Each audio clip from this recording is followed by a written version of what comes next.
mais qui vont participer à l'édifice pour construire. Le nouveau temple sera construit avec de pierres. C'est pourquoi Satan, connaissant cela, il a dit à Jésus, ordonne que cette pierre devienne du pain. Parce qu'on voulait faire de ces pierres des fils à Abraham. Et Jésus confond au diable. Il n'a pas voulu changer la pierre en pain. Parce que cette pierre va participer à la construction. C'est la prophétie des païens qui vont adhérer à l'église.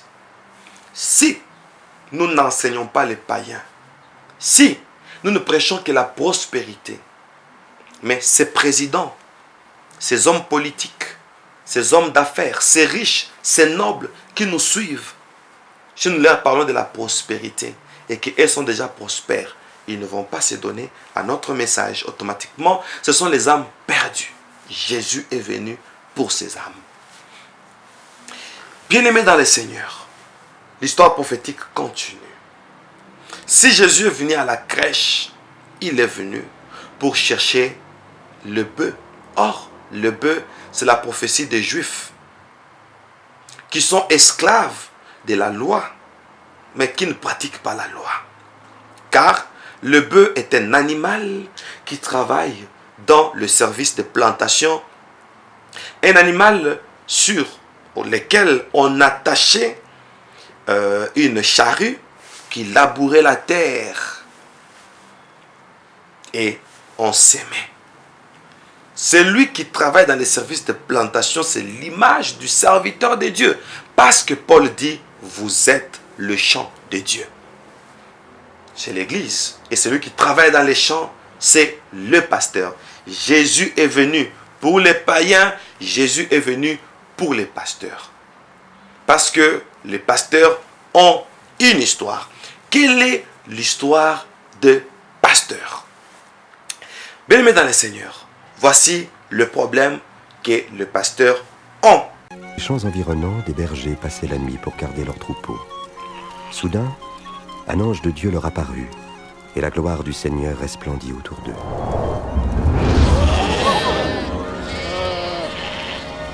Aujourd'hui, dans la ville de David, un sauveur vous est né.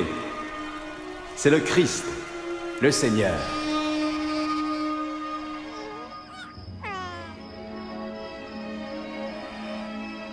Les bergers allèrent vite voir le bébé qui était couché dans une mangeoire. Ils étaient les premiers à répandre l'évangile, la bonne nouvelle du Sauveur né d'une vierge.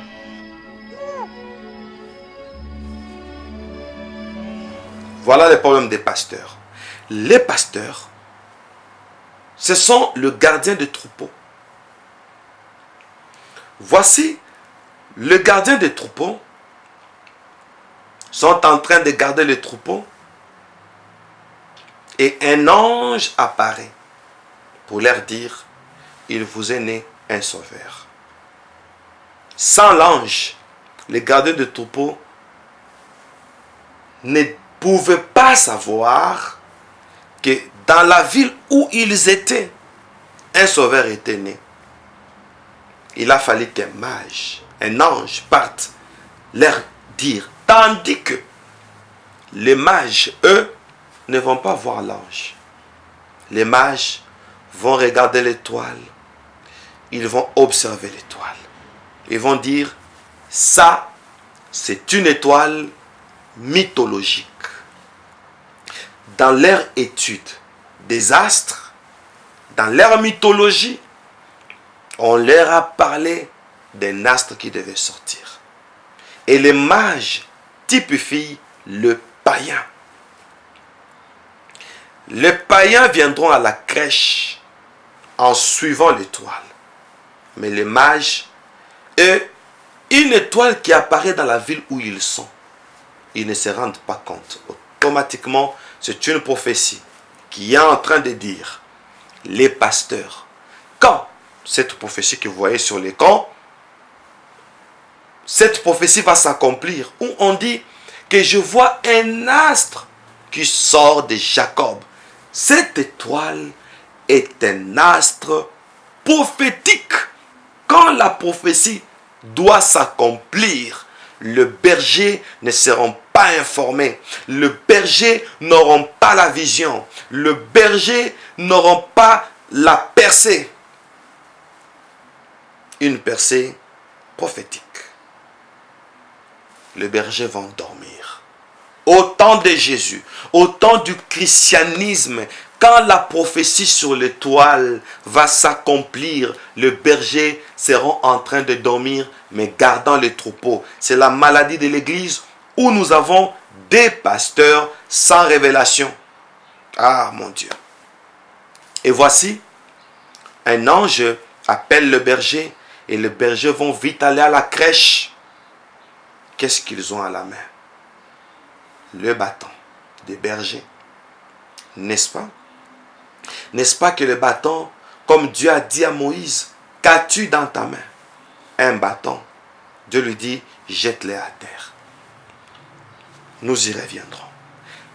Pendant que le berger va à la crèche avec le simple bâton, qui est le symbole du pouvoir, les pasteurs auront le pouvoir, mais ils n'auront pas la révélation.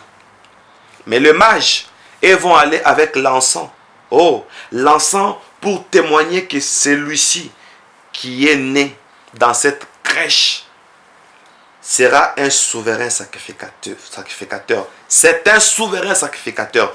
Pour confirmer sa sacrificature, donnons-lui l'encens. Est-ce que les mages, en apportant l'encens, sont-ils des sacrificateurs?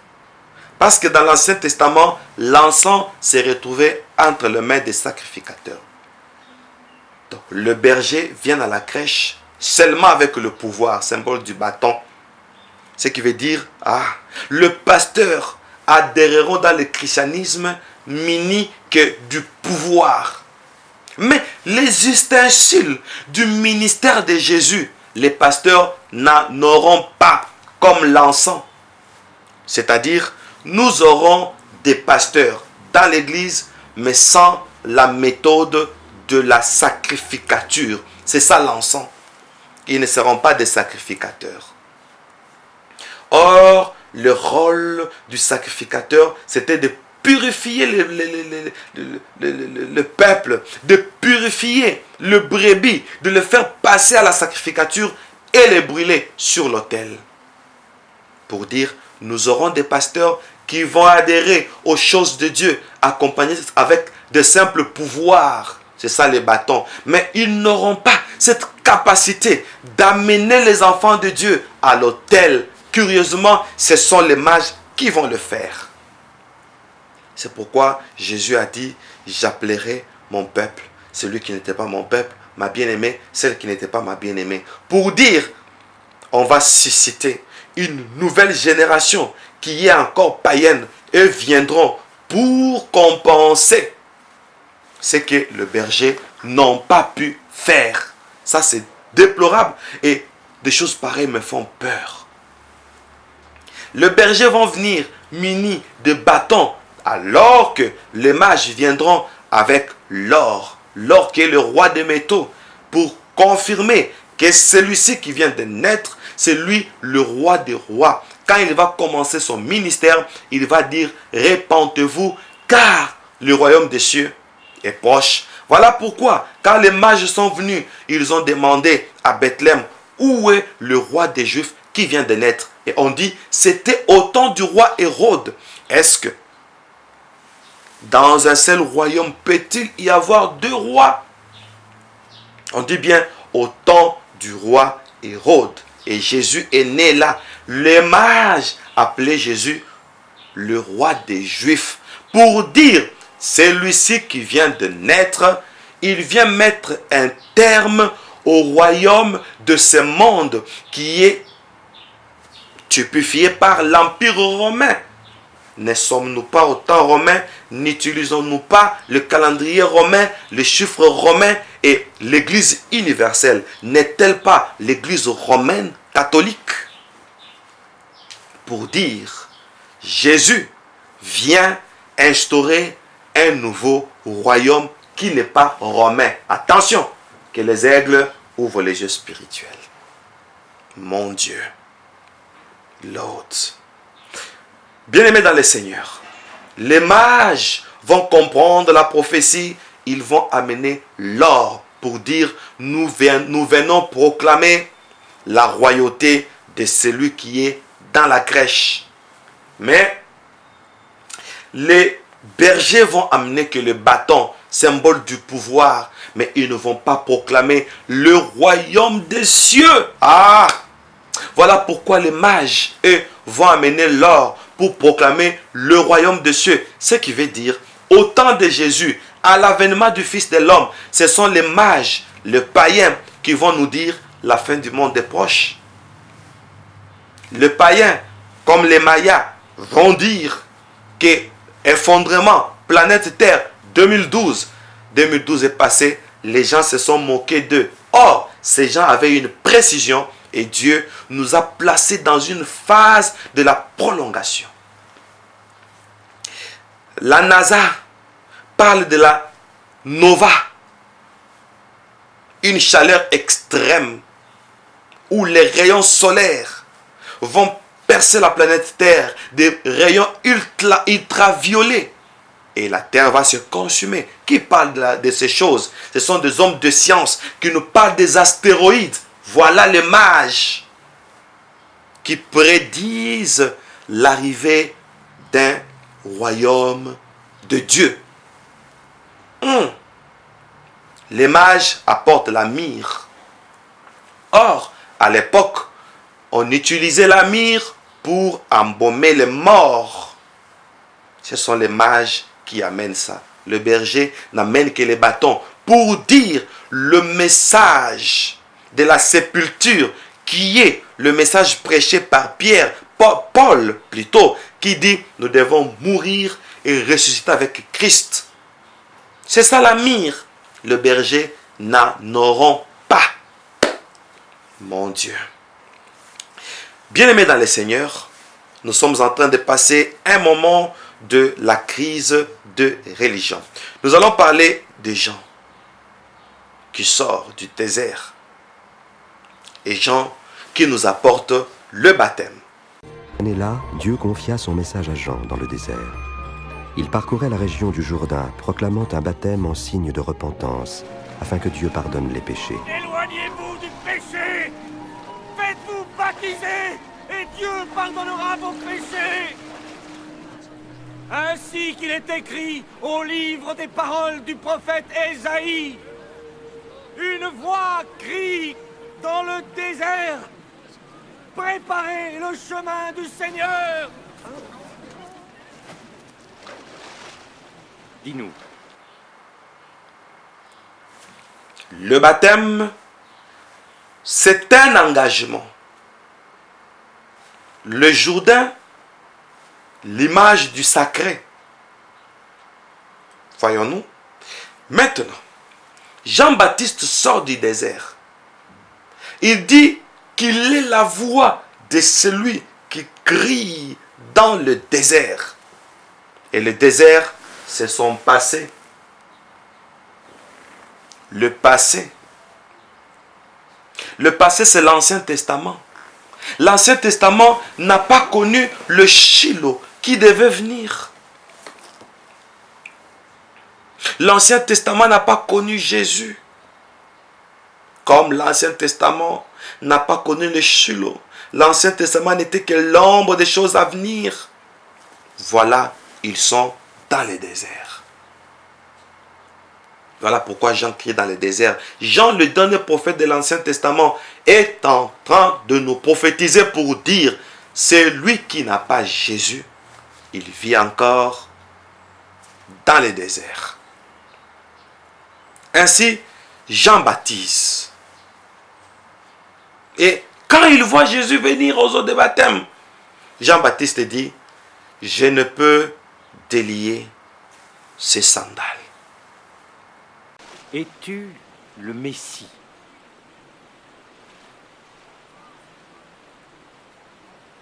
Moi, je vous baptise dans l'eau. Mais un autre, bien plus puissant que moi, arrivera. Je ne suis pas digne de délier la courroie de ses sandales.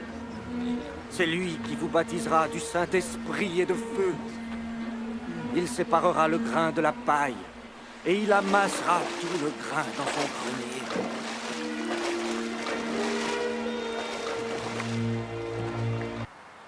Jean ne peut pas délier les sandales de Jésus. Pourquoi? Parce que les anciens sacrificateurs entraient dans la sacrificature pieds nus. Jésus, le souverain sacrificateur, entre dans la sacrificature avec ses chaussures. C'est ce que Jean dit. Je ne peux pas délier la courroie de ses sandales. Pourquoi? Que se passe-t-il? Cette histoire prophétique continue. Être pieds nus veut dire être esclave, d'après ces passages. Le passage du prophète Ésaïe. Quand on est pieds nus, c'est le signe de l'esclavage. L'esclavage de l'Égypte, l'esclavage de l'Éthiopie. L'Éthiopie qui symbolise le nation, le païen. Curieusement, Dieu dit à Moïse, n'approche pas, ôte tes sandales.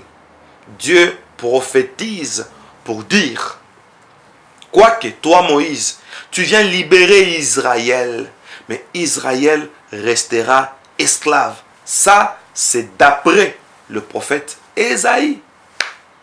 Le prophète Ésaïe en a parlé et Dieu en avait déjà parlé depuis l'Exode. Donc, Moïse est un libérateur. Mais le salut ne lui sera pas encore accordé. Pourquoi? Israël est sorti de l'Égypte vers le désert pour rendre hommage à l'Éternel. Arrivé au désert, après avoir mangé et bu, Israël s'est prostitué en un jour. 23 000 personnes sont tombées dans l'impudicité en un jour. Un peuple qui est déjà sorti de l'Égypte, mais qui continue à vivre dans l'impudicité. C'est l'image de ce peuple qui a déjà quitté le monde, qui continue à vivre dans le péché, dans l'impudicité, dans les orgies, dans la débauche, quoiqu'étant à l'église. Parce que le désert, c'est l'image de l'église. Parce que le tabernacle a été monté, construit au désert. C'est là que l'idée du tabernacle a commencé. C'est l'image de beaucoup de gens qui sont encore liés. Pourquoi? Parce que l'esclavage continue. Ainsi, Jean prophétise pour dire, je ne peux pas ôter la courroie des chaussures, des sandales de Jésus. Autrement dit, les chaussures qui symbolisent l'évangile d'après Paul. Ayez à vos pieds les ailes qu'apporte l'évangile de paix. Donc, chaussures, sandales, c'est la prophétie de l'évangile. Pour dire, Jésus, l'auteur de sa parole, lui va nous prêcher l'évangile. Il a les sandales. Les autres n'ont pas prêché l'évangile. C'est pourquoi Dieu dit à Moïse, n'approche pas. Qu'as-tu dans ta main? Moïse a un bâton. Moïse n'a que le pouvoir. Moïse est un leader qui va libérer Israël que par le pouvoir. Et les gens vont chercher que le pouvoir. Que ça dise beaucoup aux aigles qui m'écoutent en ce moment. Mais Jésus, Yehoshua, c'est le nom de Josué. Josué était un guerrier. Josué, pour libérer Israël, l'amener à la terre promise, il avait fallu que Moïse meure. C'est une prophétie d'après Deutéronome 18, où Moïse avait dit, le Dieu de vos pères vous donnera un autre prophète comme moi. Donc Jésus vient remplacer Moïse et Jésus est le type, Josué est le type de Jésus. Moïse a utilisé les bâtons. Moïse n'était pas guerrier. Moïse était un leader de la démonstration de miracles. Mais Josué, lui, a utilisé une épée. Josué veut dire Yehoshua. Josué et Jésus ont le même nom. Voilà pourquoi Jésus vient. Il dit, ne pensez pas que je vous ai apporté la paix. mais je vous ai apporté l'épée. L'épée qui symbolise la parole de Dieu. Et il faut se battre pour la parole de Dieu. Bien-aimés dans le Seigneur, Jésus, lui maintenant, apporte l'épée. Et Jean-Baptiste dit, c'est lui qui doit avoir l'évangile, le monopole de l'évangile. Alléluia. Mon Dieu. Ainsi, Jésus entre aux eaux de baptême.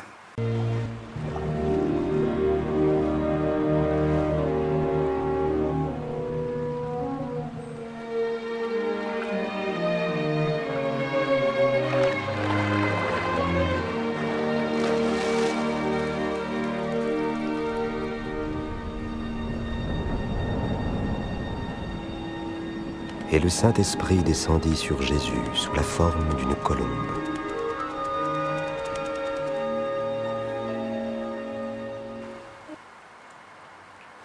Là, les cieux se sont ouverts. On dit, le Saint-Esprit est descendu sous la forme d'une colombe. Ici, c'est la deuxième fois dans la Nouvelle Alliance qu'on nous parle du Saint-Esprit avant la Pentecôte. Le Saint-Esprit est descendu sur Marie. Voilà le premier rôle du Saint-Esprit. Pour la Nouvelle Alliance, Marie a reçu la capacité d'engendrer le sauveur de l'humanité. Le Saint-Esprit est descendu sur Jésus. Et le Saint-Esprit prend la forme d'une colombe. Deuxième rôle du Saint-Esprit. Quand nous entrons aux eaux des baptêmes, les eaux qui symbolisent, les baptêmes qui symbolisent l'engagement, les eaux qui symbolisent le sacré. Quand on entre dans les sacrés, pour être engagé au service du Seigneur, voyons-nous, le Saint-Esprit doit nous saisir. Et quand nous sommes saisis par le Saint-Esprit, nous prenons la forme de la dispensation que le Saint-Esprit là nous amène. Quelle est la forme? C'est la colombe. La colombe qui symbolise le messager, d'après l'histoire de Noé. Noé a envoyé la colombe. La colombe partait, lui revenait avec la feuille de l'olivier sur sa bouche, sur son bec. Ce qui veut dire, quand nous recevons le Saint-Esprit, deuxièmement, le Saint-Esprit descend sur nous. Il nous apporte la capacité de devenir un messager de la justice. C'est ça la colombe. Un messager de la sainteté. Un messager de la sanctification. Et nous recevons le message pour nous engager à un nouveau message, une nouvelle dispensation qui est la dispensation de la justice. Donc nous devons être purifiés. Ainsi, voyons l'histoire biblique qui continue. Je voudrais connaître cet homme. Penses-tu qu'il pourrait être notre Messie?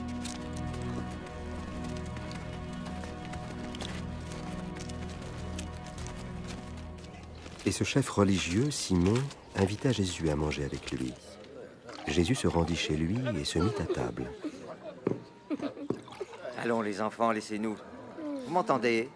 Allons. Ah, ces enfants, ils ne sont jamais tranquilles. Que vient-elle faire là? Je ne sais pas.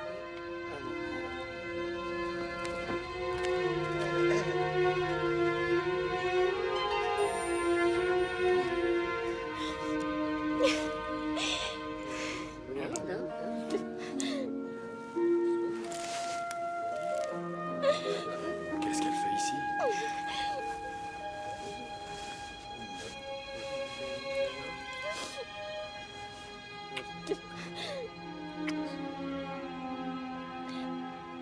Si cet homme était vraiment un prophète, il saurait qui est cette femme qui le touche.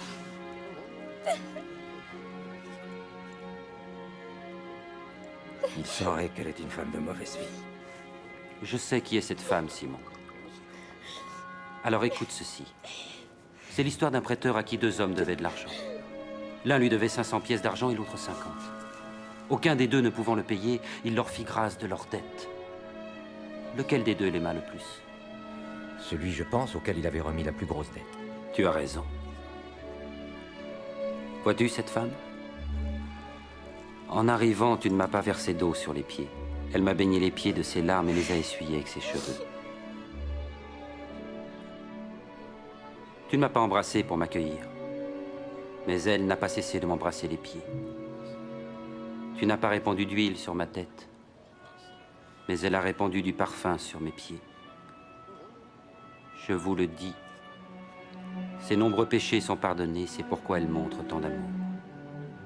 Mais celui à qui on pardonne peu, manifeste peu d'amour.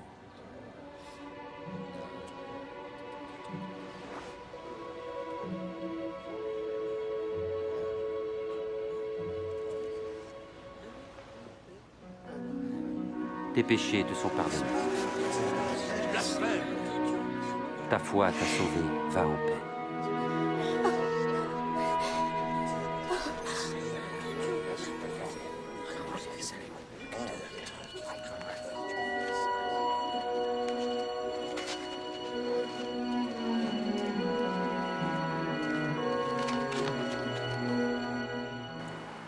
Pour être purifié, pour être pardonné, pour recevoir le pardon de péché, qu'est-ce qu'il faut?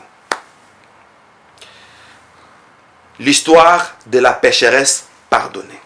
Cette pécheresse entre dans la maison de Simon.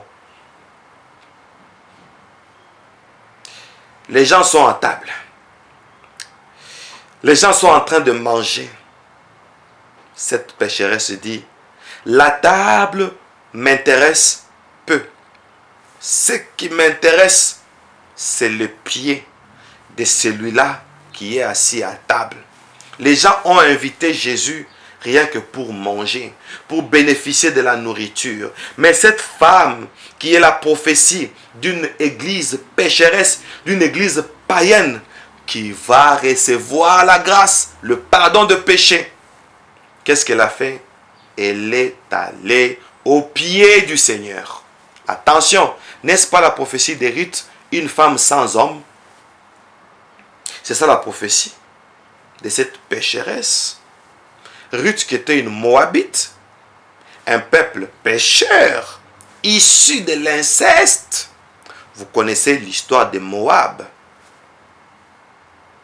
Mon Dieu. Et Ruth était une Moabite, pécheresse. Cette femme pécheresse va au pied de Jésus. C'est la prophétie de prostituées qui vont nous dévancer dans le royaume des cieux. Il y a les pécheurs qui vont découvrir la parole de Dieu. C'est ça l'évangile. C'est ça le pied. Elle va aller au pied. Et qu'est-ce qu'elle va faire? Elle va prendre un parfum de grand prix qu'elle va casser. Elle casse le parfum d'un grand prix qui symbolise la richesse. Il y aura des gens qui vont disposer leur richesse pour l'évangile. C'est ça le Nouveau Testament.